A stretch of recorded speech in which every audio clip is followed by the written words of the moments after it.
Are you fed up of buying too much fabric for your project only to have too many scraps hanging about your sewing room? Watch this video and I'll give you my top tips for saving fabric.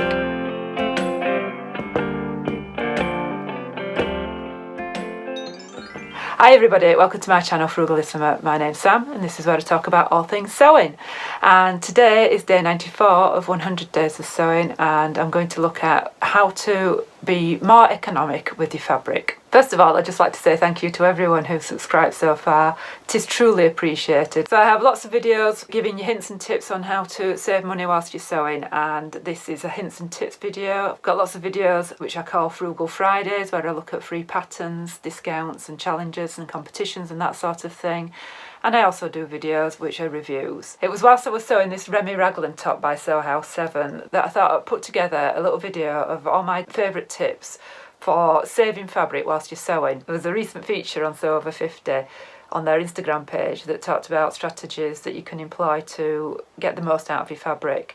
So I thought that would be a great topic to discuss on here and pass on some of my hints and tips. A lot of these ideas that I've used over the years, a couple of them that I've not come across before, but it'd be nice also for you to share some of yours below as well if you've got some others. I actually enjoy using remnants. I tend to use remnants more than I do going out to a shop and buying 2.5 metres or 3 metres, for example. So I actually enjoy pattern Tetrising and the challenge of getting more out of less, if you know what I mean. It's not for everybody, so just bear that in mind. And also some of these hints and tips will depend on your size. So obviously if you're tall or you've got bigger hips, then fitting pattern pieces side by side, it's harder to fit onto the fabric. Also with some of these tips you will have to exercise your own judgment with it, because sometimes it can affect the drape of the fabric, but I will go into that when I'm talking about the different methods. So to start off with, I'm going to talk about the most obvious one, and that is you don't have to use the layout plans that are given with the pattern. Now, if you've been sewing for quite a long time, you probably already know this, but I think as a beginner, you might not know this. The designers often put together a layout plan of how they think the pattern should lay out on the fabric. And that is just a suggestion, really. It's just a starting point. You don't have to follow that at all. You can lay out your fabric whichever is the most convenient to you. So if you're a beginner, you just need to know that that's okay to do. It's just a suggestion.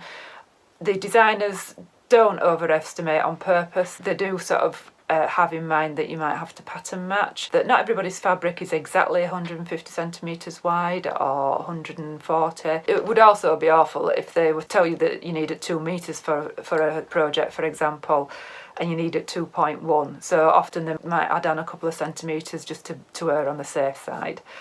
So that's the first tip. Most obvious, I know, but not to everybody. Following on from that then is a lot of designers suggest that you cut on the fold.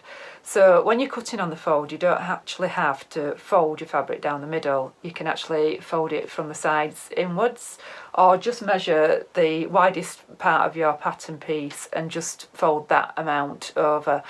So you can do that, or conversely, you can actually cut on a single layer. So you don't actually always have to cut on the fold. Your pattern pieces that you've been provided might actually have a fold line on them, but you can actually retrace that and you can cut on a single layer. Now the advantages of that are that you do actually get more out of your fabric by cutting on the single layer. And also it's better for pattern placement, so you don't want flowers on your boobs, for example. So it is actually easier oftentimes by cutting on a single layer. It's trickier to handle sometimes, especially if you've got a slippy fabric, but sometimes it gives you more options. But yeah, cutting on the fold can oftentimes just waste fabric. So that's something to consider. You might need to either retrace your fabric, or actually on this Remy Raglan, they have actually, on their pattern placement, they've actually done it on the single layer. So, different designers have different ideas, but they have actually shown you here on how to do it on the single layer. So conversely, the back of a pattern can sometimes be cut on the single layer with a split down the back, either to put a zip in or a button. And oftentimes I found that you don't actually need that button or that zip. And I find it saves fabric because you're not actually leaving room for seam allowances to cut it on the fold. So that's a sort of opposite to cutting on the single layer. Sometimes you can actually save fabric cutting on the fold. And that's where experience comes in. You can sort of look at a pattern, you know if it's got a V-neck or a low neck, you might be able to get it over your head without actually putting that button or that zip in. Or for example, if you want to put a slit in the front, for example, but you don't want to break up the pattern, sometimes it's better to cut on the fold and insert your own V-neck. I did do that on the long sleeve version of that one, where I didn't want to break up the pattern, and I just inserted my own V-neck and put in bias binding around the neckline there. So that actually saved fabric by cutting it on the fold, because I didn't have to allow the 5/8 of an inch seam allowance on either side. So my next one is to make use of the selvage. So oftentimes fabrics can have a really interesting design detail on the selvage, and sometimes you can actually incorporate that into your design, so you can make a feature of it, or alternatively you can just actually sew it into your seam. On this side of the front, I've actually cut into the selvage, and that's just gone into the seam. The great thing about using a selvage is oftentimes it's finished off, so you don't have to worry about it fraying, but it might be a little bit thicker, so you want to really be careful not to get it into the main part of your garment, unless that's something that you want to make a feature of. So yeah, I often do that. So my next one is to cut on the cross grain, so you can see that quite plainly that I've done that here. I've cut on the cross grain here, and I've cut on the grain line here. So for anybody who's wondering what I'm talking about with the grain line and the cross grain, most fabrics come with a selvage. This is quite obvious on this remnant of wool here. That's your selvage. You have a selvage at either side of your fabric. Your pattern will normally have a grain line on it, and you would run that parallel to that selvage. So cutting on the cross grain would be to run that grain line across that way. So one tip that Susie came up with on the Sew Over 50 website was to actually put a 90-degree angle on your grain line and mark that on your pattern paper as well, just to make sure that it's evening up. So cutting on the cross grain isn't always ideal. Some fabrics have got more stretch in them on the cross grain. I think the fabric's more tightly woven together going on the grain line as it is on the cross grain. So if you can see on this little piece of wool here, you've got ever so slightly little bit of stretch, whereas you have very little going that way. So if you turn it that way and you want to cut that way, you just want to be sure that the stretch isn't going to be too much. If this is on a pair of trousers and it's going to be stretched around your knees or your backside, you don't want it bagging out. But on a cotton, or this is a linen, it's a loose fitting garment, it's absolutely fine to do that because you're not stretching it out. And I think it gives it a nice design detail as well. And I actually did this on purpose.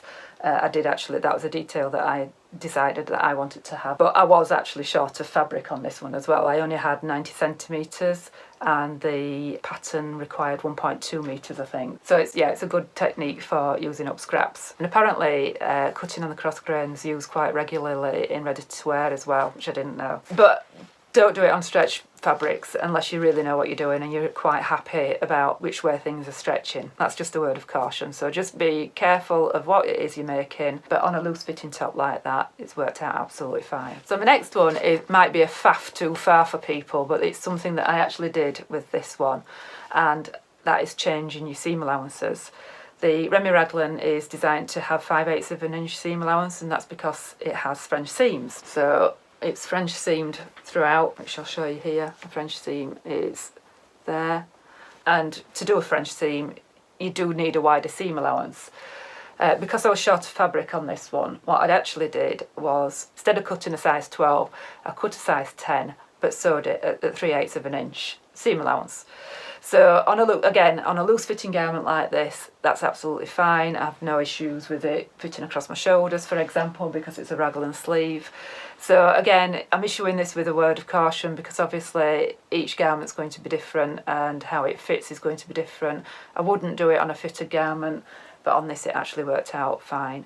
So what I did is there's only 3 pattern pieces on the Remy Raglan. There's the front, the back and the sleeves, and I just retraced them at a size 10 and then sewed at a 3/8 of an inch seam allowance. Or alternatively, you can just draw on your seam line and then add on whatever seam allowance you want. This works out particularly well on a garment that you're going to make a lot, I think. I know I'm going to make this Remy Raglan more than once, and it's worth it for me to actually retrace. But if you're doing it as a one-off or it's a pattern with a lot of pieces, then that is a lot of faff. And that might be a faff too far for some people. I like faffing, what can I say? If this is the sort of video that you like, please consider liking and subscribing and hitting the notification bell. That will tell you when I've got new videos out.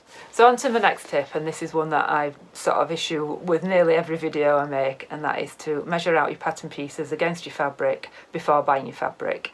So I do it usually against fabric. So if your pattern calls for 150 centimetre white fabric, for example, then cut your pattern pieces down to the size that you think you're going to need, and then actually measure it up against the fabric that you've got at home.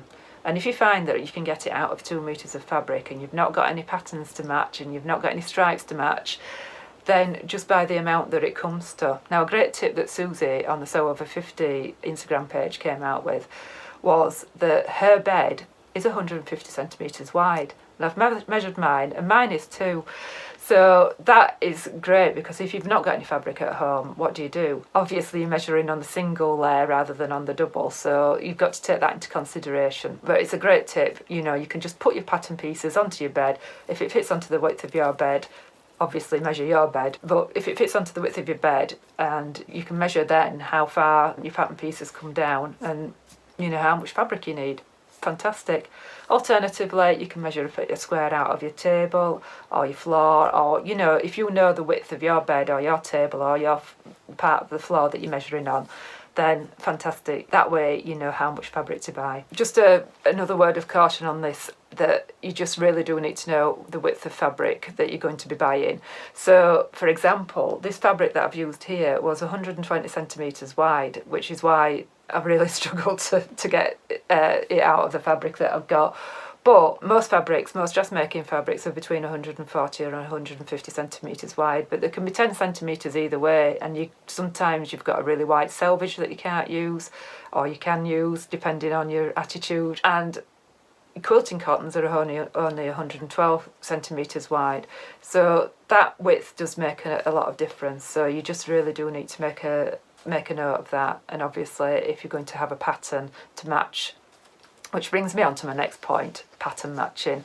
And this is a controversial one, is this. Pattern matching really does waste a lot of fabric. So it depends on which side of the fence that you sit on this one. I rarely match patterns down my side seams, for example. Very rarely do I try and match patterns down my side seams. Got away with it on that side, and because it's straight, you don't need to on that side. But across the front, I try and keep a balance. So if there's a pattern, I try and keep a balance across there. And if I'm putting a pocket on or something like that, I might fussy cut around a pocket. On this one on the side here, you can see I haven't bothered with pattern matching. I've lost no sleep whatsoever about it. So this is your comfort zone, it's your project. If you look at ready to wear, very rarely do the pattern match down the side seams. But if you're aiming for couture, then obviously that's what you want to go for. Or alternatively, don't buy patterns, buy plain fabric, and then you can sleep at night.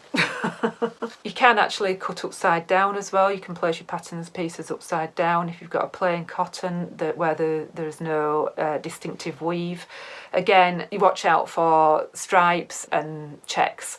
Not all checks are exactly even, so you just want to keep an eye out for that if you're wanting to match. And obviously nap, if you're using a velvet or a corduroy, you just do need to watch out for your nap as well. My next tip is find a fabric shop that sells in smaller increments. So 10 centimetres is your optimum one, I would say, and I believe on the continent that's fairly common. Not so common in the UK. I know Minerva do sell in 10 centimetre increments. The shop that I work at Fabricate, because we sell quilting cotton, we sell in 25 centimetre increments. It's fairly impossible for me to cut at 10 centimetre increments in the job that I'm in at the moment, just because of space and capacity. There's only two of us, we don't have the space.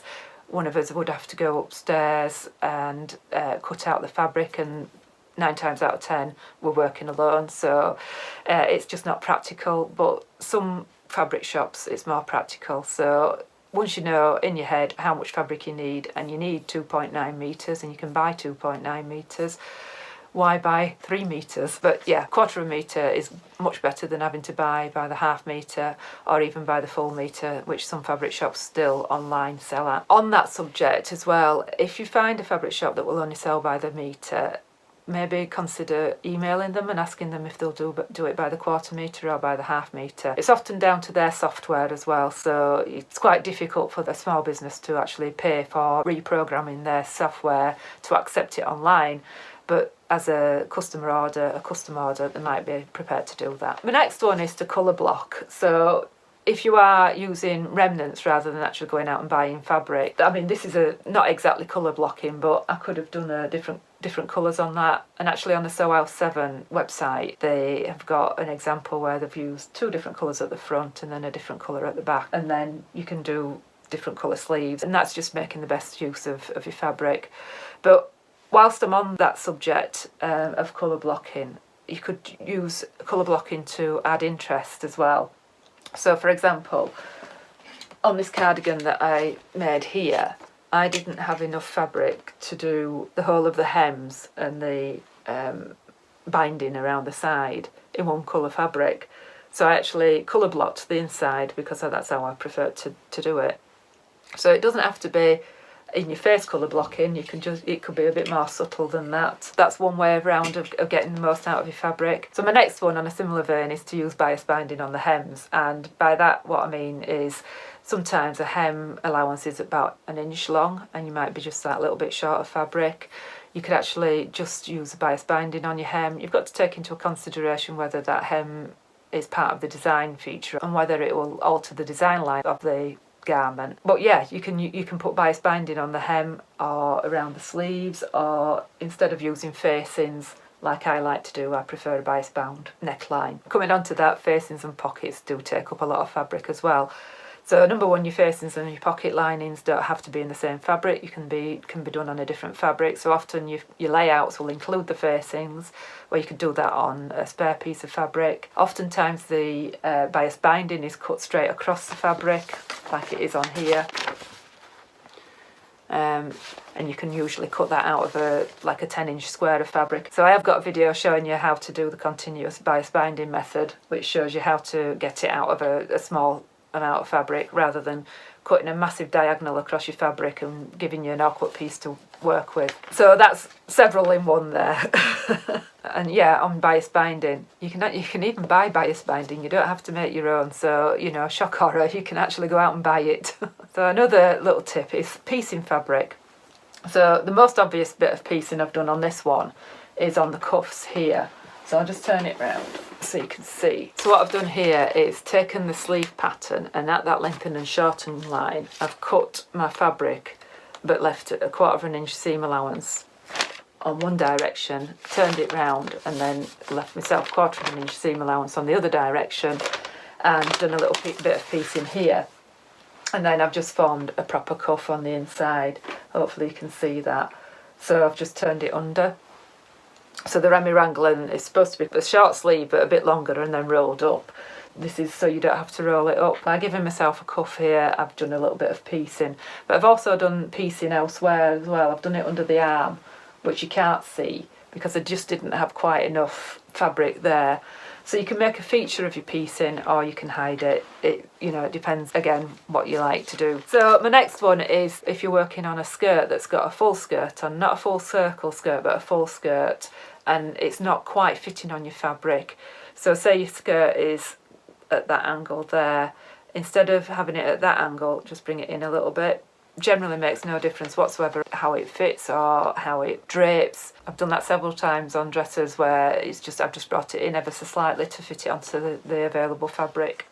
So the next one is to look at zero waste patterns, and that just uses up all the fabric that you've got available. So there is some controversy sometimes on zero waste patterns that can use up more fabric than what you would do in a normal top because they're actually using every last bit up. But I've got a video of 10 zero waste patterns that are all free if you want to have a look at that. I really enjoy using zero waste patterns and it's a good one to look at. They do tend to start off with a strange amount of fabric, so they might say you need 127 centimetres of 150 wide fabric or something like that. That might be something worth considering. So my final tip on this one is once you've worked out how much fabric you need, keep a note of how much you've used and keep it with a pattern somewhere, so somewhere where you're going to find it. There's nothing more frustrating than coming back to a pattern a year after you've made it, trying to work out how much fabric you used. And also keep notes as to whether you've used different fabric for a facing or something like that, just so that you know for next time. So I hope you like some of these tips. I just find sometimes having restraints on your fabric makes you come up with interesting solutions and lets you have a bit of fun with your sewing. Sometimes you come up with ideas that you wouldn't necessarily have come up with if you've got a nice 3-metre piece of fabric to play with. It can take a lot longer, obviously, but for me that's a part of the creative process that I enjoy. I do enjoy faffing about. And I think, you know, as sewers, we probably all do, don't we, to a certain extent. We could all go down to Primark and buy most of the things that we're sewing. So yeah, it is fun sometimes to have scraps and remnants, but sometimes this overbuying of fabric, it just gets a little bit overwhelming when you've got the odd half-metre here. Sometimes I can have a metre left from a project, but if you are on a budget or you've got limited space to keep too much fabric on all your remnants, then if you've got any tips yourself, let me know below and maybe we can have a follow-up video of your tips as well. So that's it from me. Thank you so much for watching. I shall speak to you later. Bye.